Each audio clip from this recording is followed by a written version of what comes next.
Blackstone presents The Invincible Miss Cust, a novel by Penny Hoare. This book is read by Lucy Rayner.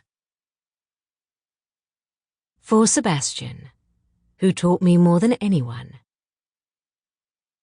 Chapter 1, 1874, Tipperary Island. Before I discovered that there was more to aspire to, I dreamed of becoming a jockey. Not just any jockey, mind you. I wanted to be Harry Custance, who, in 1874, won the Epsom Derby for the third time.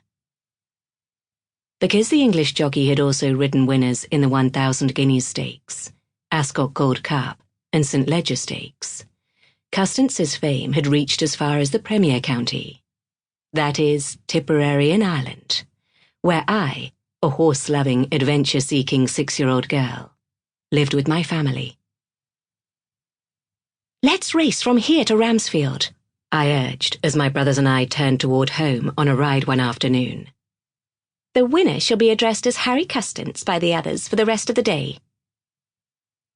Orlando and Leo glanced at Charles, whose thoroughbred, Pebbles, had the tall, lean look and nervy disposition of a racehorse. My strawberry-roan Welsh pony Taffy was several hands shorter than the other horses, and while I was only slightly shorter than my brothers when standing alongside them, I was younger than Charles, Orlando, and Leo by 4, 3, and 2 years, respectively. Being younger did not temper my self-assurance. In fact, it spurred my competitiveness. Charles stretched his neck to peer over the dense hedge ahead of us. "Over both gates and fields?" "Yes. The horse that lands on the other side of the wall first is the winner," I said, straightening my reins. Orlando blinked in surprise, and Leo stared at Charles, his mouth ajar like that of a landed fish. They, too, I saw, expected Charles to oppose the idea of me racing them. It would have been typical of our oldest sibling to bow to our parents' decree that competitive little girls are terribly unladylike. However, the probability of victory, it emerged, was too tempting, even for the most compliant of the Cust family. We lined up, our horses tossing their heads and stamping their hooves into the soft tuft as they sensed our excitement. "Ready?"